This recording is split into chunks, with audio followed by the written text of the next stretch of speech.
Di ruang sidang tertinggi dunia, tempat di mana kebenaran seharusnya ditegakkan, justru jadi panggung bagi kebohongan dipoles menjadi propaganda. Di satu sisi, berdiri Duta Besar Zionis Israel, Danny Danon, mewakili negara penjajah yang mengatasnamakan hak membela diri, yang faktanya membombardir rumah sakit, sekolah, dan anak-anak.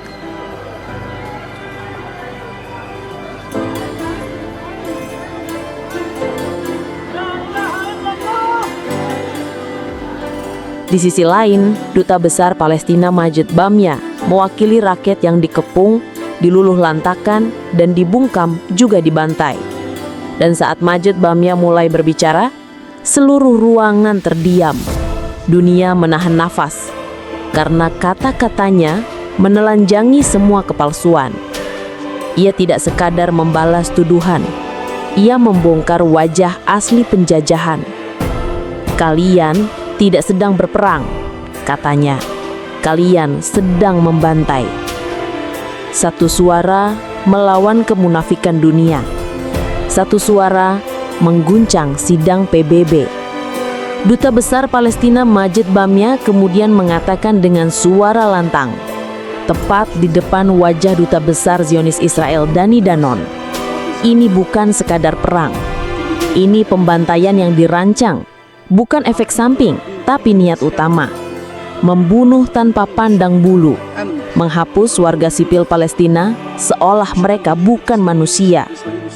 Kelaparan bukan karena kekurangan, tapi dijadikan senjata. Rumah sakit runtuh bukan karena tak sengaja, tapi karena dijadikan target. Tahanan diseret, dihina, dihilangkan, lalu dieksekusi. Semua untuk satu tujuan: meneror seluruh bangsa Palestina. Selama lebih dari 80 hari, kami dikepung, dibombardir, diusir, dan dibiarkan kelaparan. Kami tidak sedang hidup, kami sedang bertahan. Lalu kami ditanya, apa yang bisa kalian katakan atas nama bangsa yang sedang dibantai?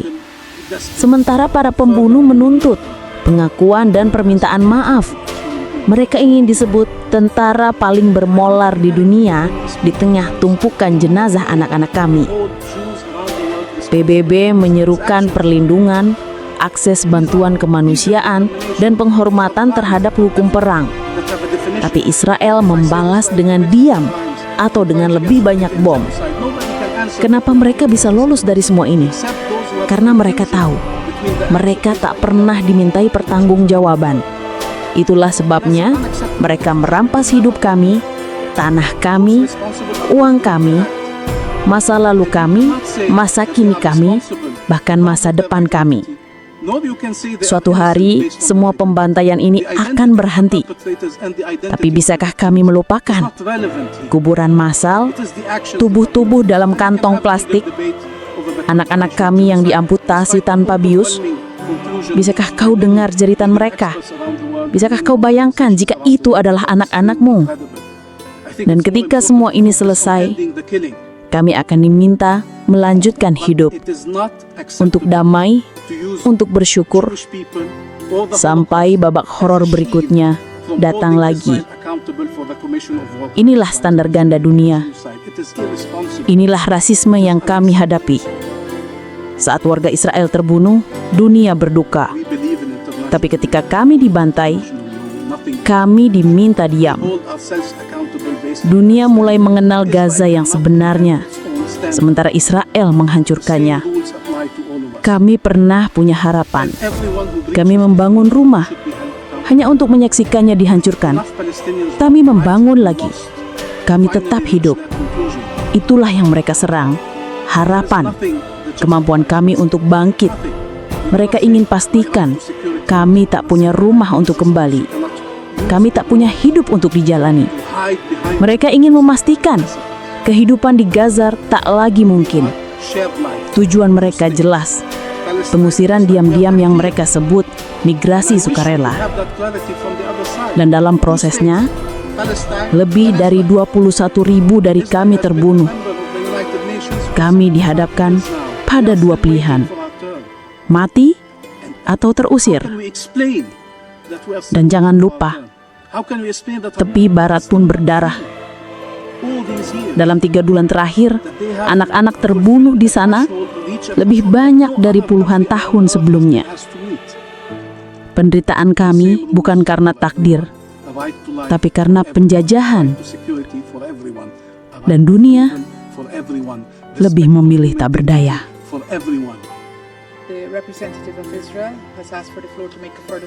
Alongside the darkness, a different future is already taking shape. A future of cooperation, a future of peace. That vision was laid out in the Abraham Accords, and Israel remains committed to expanding that circle of partnership and normalization. Across the region, nations are choosing a path not defined by old hatred, but by shared interest and common hope. That path is open to all who seek it. We believe in a peaceful Middle East, one built not on terror tunnels and ballistic missiles, but on innovation, dialogue, and mutual respect. We will continue working with all those who share that belief and wish to see a brighter future. We have seen what this region looks like when it chooses war. We have also seen what it can become when it chooses peace.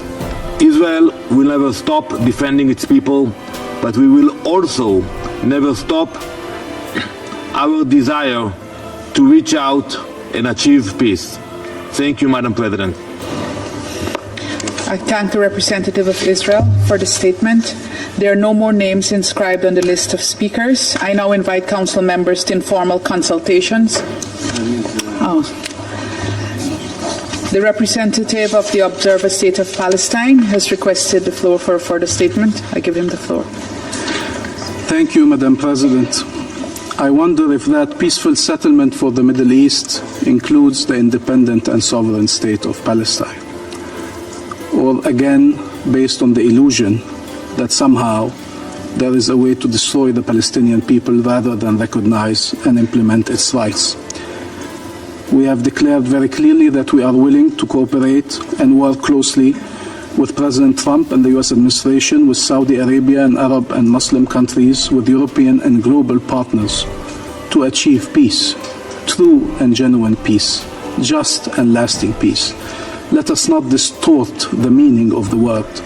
And there is no peace without justice and without upholding international law. There is no peace at the expense of international law and people's lives and rights. It is true there was a complete blockade over humanitarian aid and starvation used as a weapon of war, and now there is aid being distributed. And the question is, how can you complain? We can complain because while the first one was unacceptable, inhumane, and unbearable, and that was an official decision of the Israeli government to block that humanitarian aid for so long and to create the conditions of famine in Gaza, it doesn't mean that anything else is also acceptable. Should we not believe our eyes? Is there anyone here who's not seeing the images of thousands of people trying to get aid and getting shot at, of people being killed every day? It's not a conspiracy or an imaginary narrative. These are images that we see every day, and we've called several times to allow international journalists in and to allow investigation missions in, international investigation mission in, to tell us what is happening if we are to believe that everything we're seeing is not true. Our people are being treated as cattle. They're being shot at like animals. These are human beings. We shouldn't believe the testimonies of Israeli soldiers saying they were ordered to shoot at the people coming to collect aid while they had no weapons, while they were not an enemy. What if these people that you saw on your TVs every night and every day were Israelis, starving, trying to get aid? What would happen? Every day 30 Palestinians killed trying to get aid. So yes, aid needs to be distributed, but needs to be distributed in a dignified manner to all Palestinians, not as a means to forcibly displace them, squeeze them into part of the territory, make them desperate, further humiliate them. We ask to be treated as human beings. That's not too much to ask. And I want to be very clear, when we speak of genocide, in no way do we hold Jews around the world responsible for Israel's actions. These are legal determinations. These are crimes that have a definition. If I say Israel commits war crimes and crimes against humanity and genocide, nobody can answer that we are fueling anti-Semitism, except those who have a confusion between the acts of the Israeli government and the Jews around the world. And that's an unacceptable confusion. We will never go there. Those responsible are those doing the act. And you cannot say that they are responsible because of their identity, nor you can say they are innocent based on their identity. The identity of the perpetrators and the identity of the victims is not relevant here. It is the actions that are being committed. And we can have a legal debate over the qualification of genocide, despite the overwhelming conclusion reached by many legal experts around the world and many organizations around the world that are extremely credible. I think it's more important to focus on ending the killing. But it is not acceptable to use Jewish people or the Holocaust as a shield from holding Israel accountable for the commission of war crimes, crimes against humanity, and genocide. It is irresponsible to do that. It is unacceptable to do that. We believe in international law, all of international law, nothing but international law. We hold ourselves accountable based on that standard. Israel cannot invent its own standard. The same rules apply to all of us. And everyone who breaches these rules should be held accountable. I think enough Palestinians' lives have been lost to finally reach that conclusion. There is nothing that justifies massacres. Nothing. You cannot say my right to security, you cannot say my right to existence, you cannot use big words to hide behind them and justify massacres.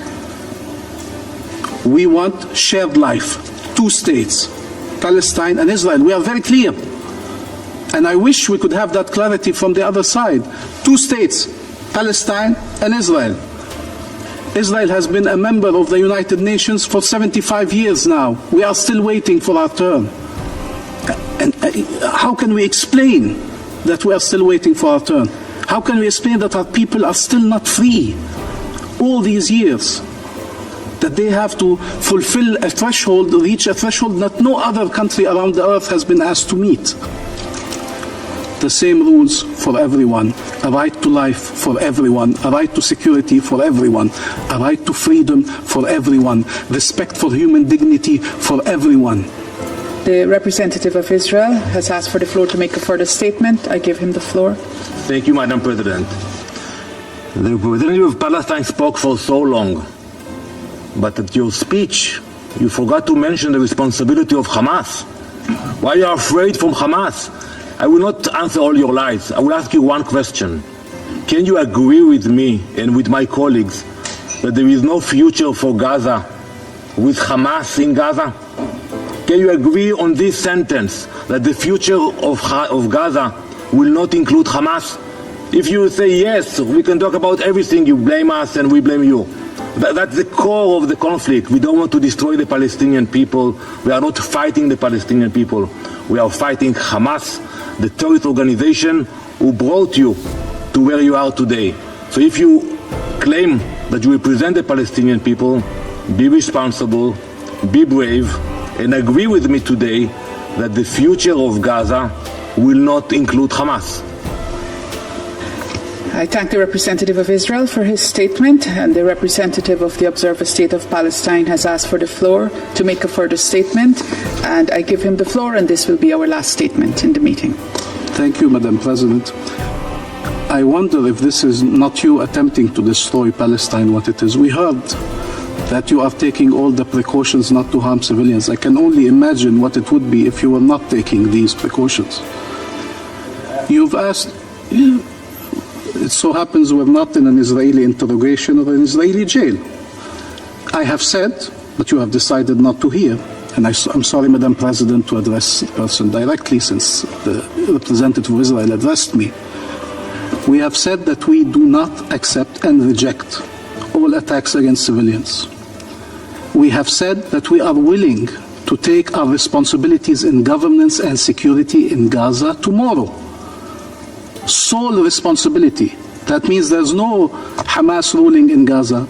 That means there's no weapons there except in the hands of the Palestinian official government. We have a policy of one state, one law, one gun, one government. But you are undermining that Palestinian government who wants peace. You are preventing that from happening. The more we delay the ceasefire, the more killing there is. Instead of arriving to that solution proposed by Palestine, the region and the world, to have a Palestinian government operating in Gaza with regional international support, with the deployment of forces upon our invitation, you are denying that state. And there's always a reason. It's Hamas, it's this, it's that, it's you didn't say this or you should do that. Look at everything we have done and everything we have said and tell me where Israel has done anything that matches the level of commitment we have shown.